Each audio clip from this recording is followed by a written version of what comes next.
Oke, kembali bertemu lagi di tutorial yang berikutnya adalah penggunaan aplikasi si tepat dengan user adalah admin. Dengan admin dia bisa mengontrol atau bisa menambahkan unit kerja, menambahkan user, mengganti password, menambahkan special access, dan lain sebagainya. Nah, kita akan coba simulasi hal-hal tersebut. Langkah pertama sama di address bar diketik itu si tepat dalam daftar Dinkes dalam daftar Sumba Timur .site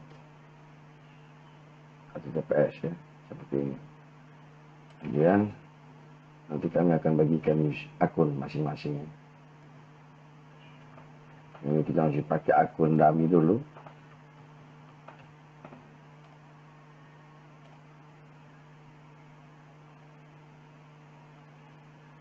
Seperti ini ya.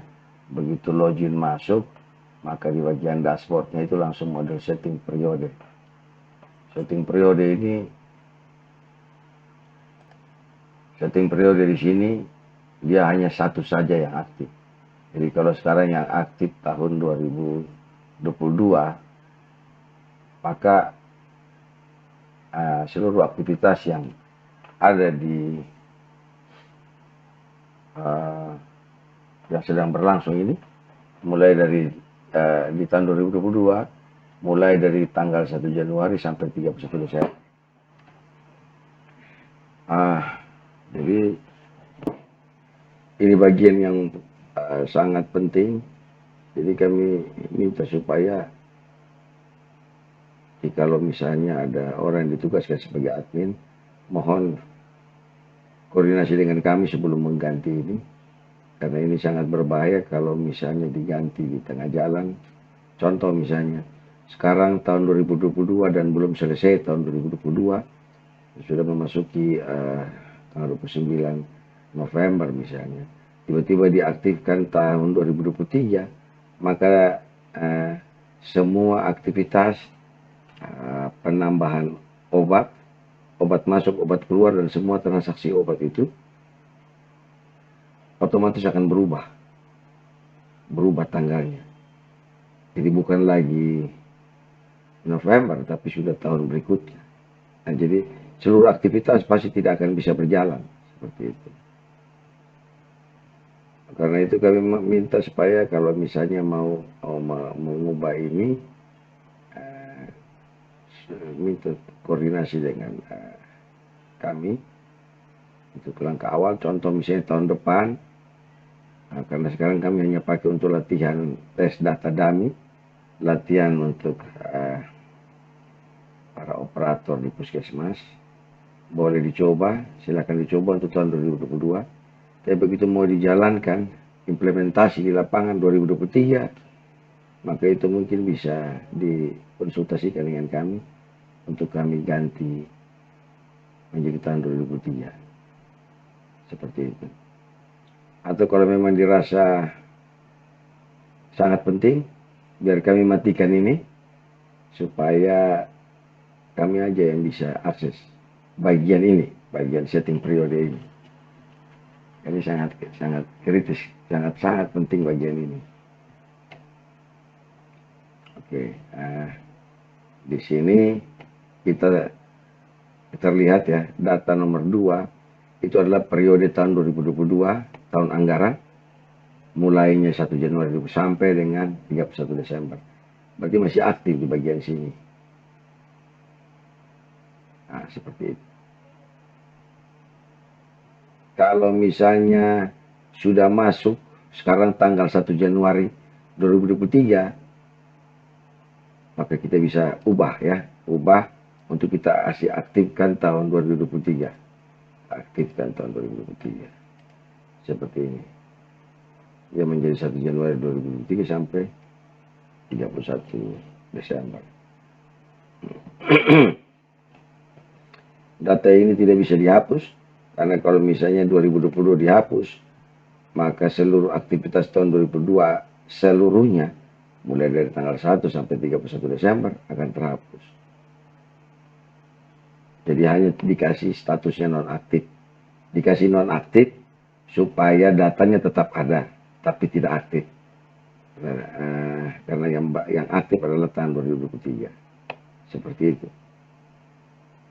Misalnya tahun 2024, di sini belum ada 2024, maka ini bisa nambah. Ya. Bisa klik tambah di sini, itu 2024. Dan seterusnya.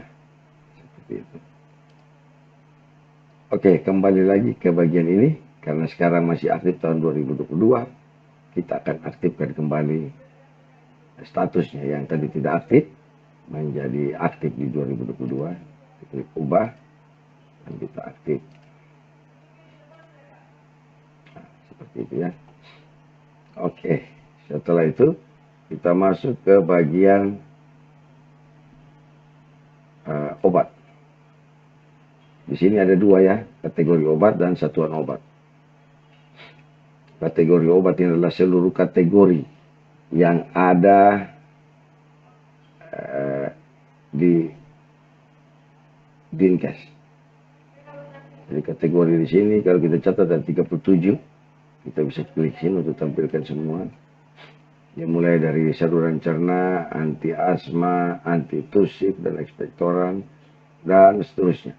Jadi kalau misalnya Pak dan Ibu ingin menambahkan kategori baru, misalnya alat kesehatan, ini sudah ada alat kesehatan, sudah ada ini.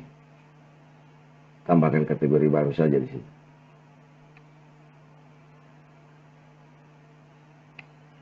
Data-data ini kami ambil dari data dari Dinas Kesehatan tahun 2021.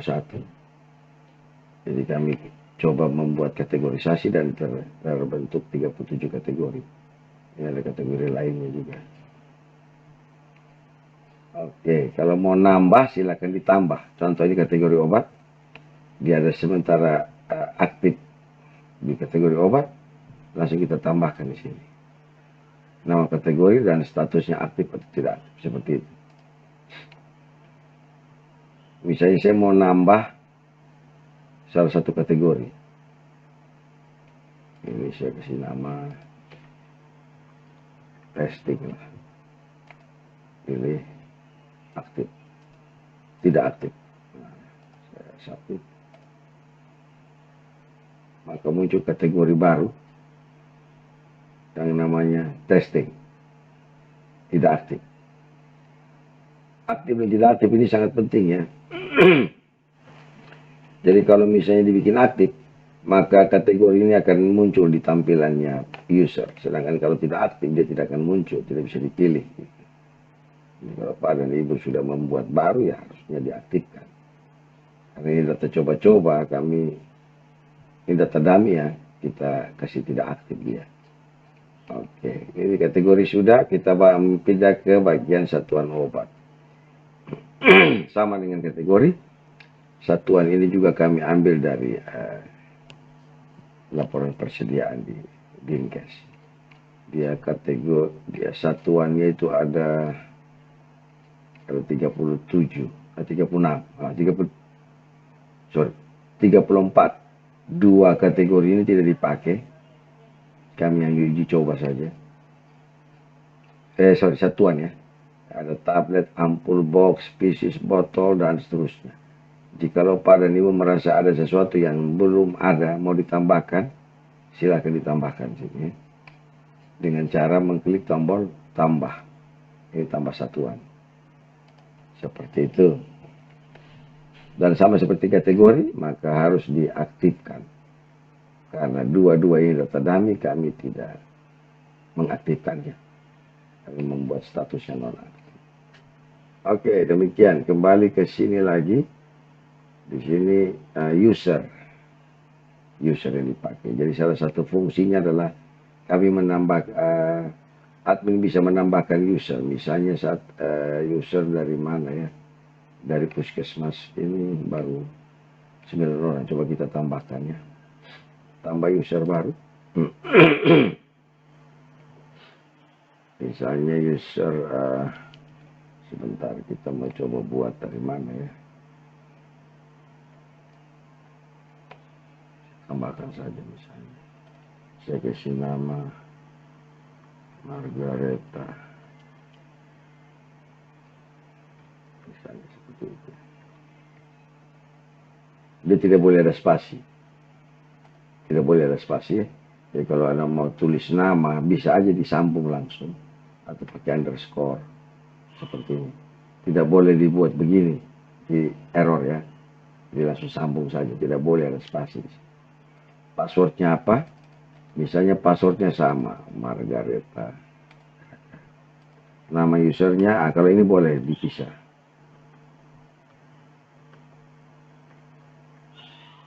Jadi khusus dua bagian ini, username dan password, tidak boleh ada spasi. Kalau username, nama user, boleh ya. Ini berasal dari Puskesmas Baing misalnya. Emailnya misalnya margaretakaka@gmail.com.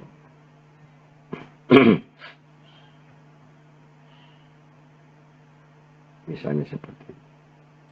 Usernya aktif. Ya, kita submit. Sukses, data baru sudah berhasil dibuat. Kita bikin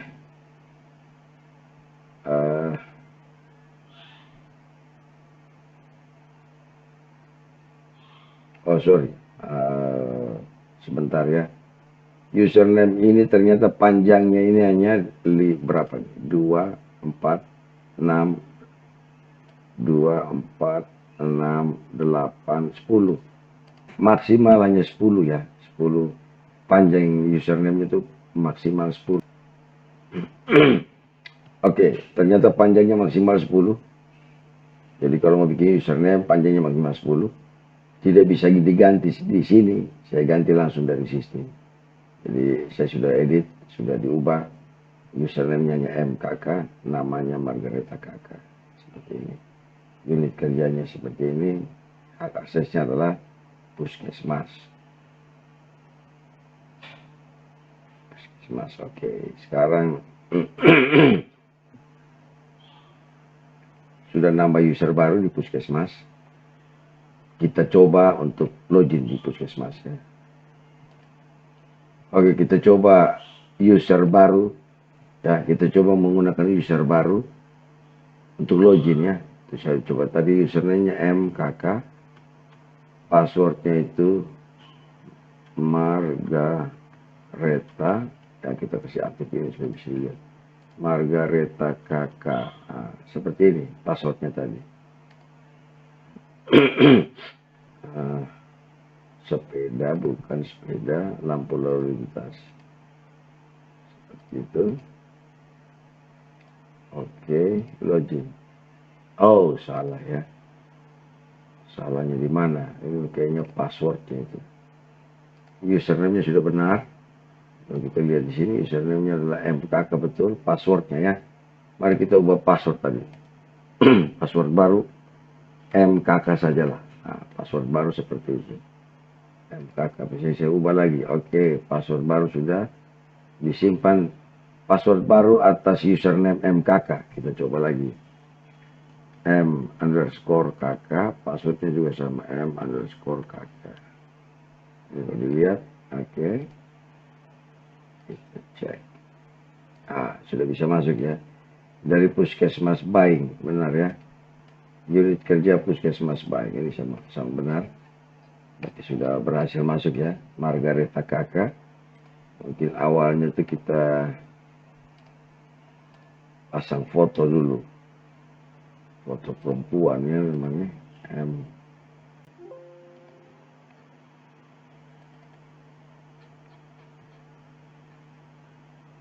Misalnya ini. Saya submit dulu. Oke, seperti ini ya. Masuk di Margareta Kakak punya foto. Ini tidak muncul.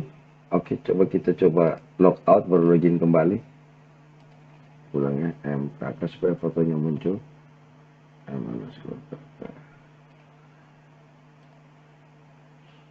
Ya, ini sudah masuk ya.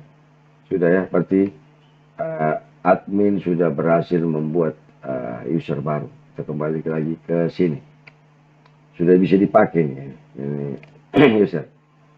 Jadi kalau mau nambah seperti tadi ya, kalau misalnya karena ini tidak bisa dihapus, karena tidak bisa dihapus, maka kalau misalnya kita contoh, saya mau blokir MKK ini supaya dia tidak bisa login, maka saya ubah data, statusnya saya kasih tidak aktif, contoh seperti ini. MKK ini tidak aktif, berarti dia tidak bisa login. Sekarang kita kembali ke sini. Bagaimana bagaimana dia sudah berhasil masuk?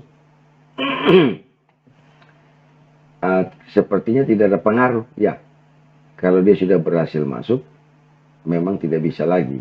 Tapi kalau dia keluar dan masuk lagi, baru terasa efek yang tadi kita buat, yaitu non-aktif ini. Terasa pada saat dia keluar dan mencoba masuk lagi ya. Coba kita keluar, kita mau masuk lagi.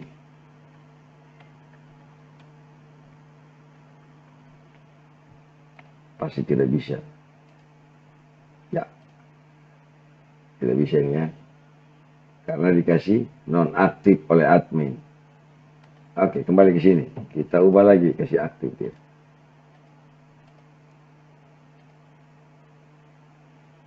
Kembali lagi ke sini.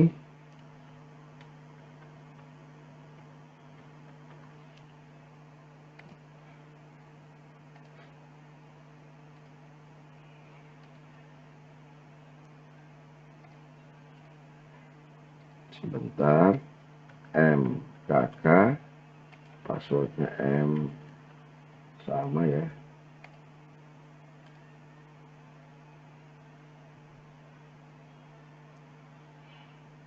Waduh, lama sekali. Oke, kita kembali ya. Kita kembali di sini. Setelah diaktifkan di bagian sini, tadi posisinya tidak aktif ya. Setelah diaktifkan, kita coba login. Bisa login ya. Jadi kalau ingin blokir user, kita bisa membuat dia, setting dia menjadi tidak aktif. Seperti itu. Oke, kita lanjutkan ya. Rubah password yang bagian sini, rubah datanya di sini, rubah passwordnya di sini. Ya. Kemudian kontrak. Di sini ada sumber dana, jenis surat, kategori kontrak. Ini yang namanya untuk paket ya, paket pengadaan. Sumber dana bisa ditambahkan sumber dananya di sini. Ada bisa tambahkan nama sumber dana dan sebagainya ya. Nah, misalnya saya tulis tes, alias tes ya. Coba ini hanya kita coba saja ya sumber dana. Jadi sumber dana itu yang bisa dipilih itu di sini. Dipilih ya. Ini nomor 7 nih. Bisa coba tambah. Jenis surat juga sama. Ada surat pesanan, surat perjanjian, surat perintah kerja, lainnya. Ini ada juga di kontrak. Jadi kalau ingin tambah jenis surat bisa ditambahkan di sini dengan klik tambah seperti itu. Kemudian kategori kontrak juga sama. Barang habis pakai, alat kedokteran dan seterusnya dan seterusnya. Mau nambah tinggal klik di sini dan nambah seperti itu. Unit kerja. Di sini ada total semua, Anda bisa lihat di sini ada 158 unit kerja. Kalau mau lihat semuanya tinggal kita pilih all di sini. Dan kita bisa lihat panjang 158 unit kerja. Ini bisa diedit ya. Tidak tahu saja cara pakainya ya. Kalau Anda mau tambahkan alamat unit kerja dari alamat dari ini. Jadi dalam aplikasi ini kan supplier dianggap unit kerja, distributor dianggap unit kerja, pabrik pembuat obat dianggap unit kerja, puskesmas dianggap unit kerja, rumah sakit dianggap unit kerja. Ya semua dianggap unit kerja ya. Orang-orang yang terlibat dalam aplikasi ini dianggap kami perlakukan sebagai atau kami pandang sebagai unit kerja. Jadi proses permintaan obat dari A ke B itu artinya antara unit kerja A dan unit kerja B seperti itu. Contoh misalnya sekarang saya mau tambahkan unit kerja kalau organisasi. Organisasi ini ada satu ya. Misalnya organisasi ini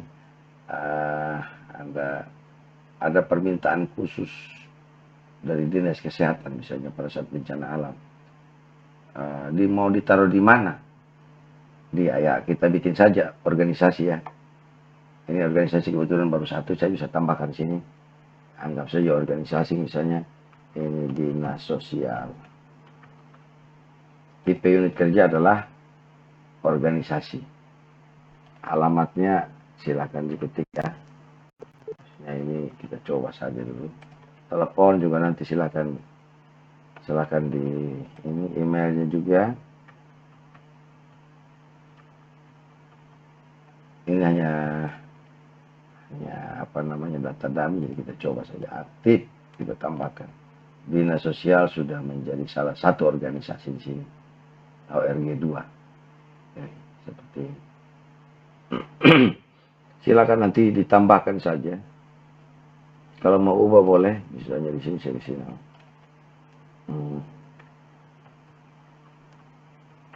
Misalnya. Oke, saya coba tes di sini. Sudah berubah ya.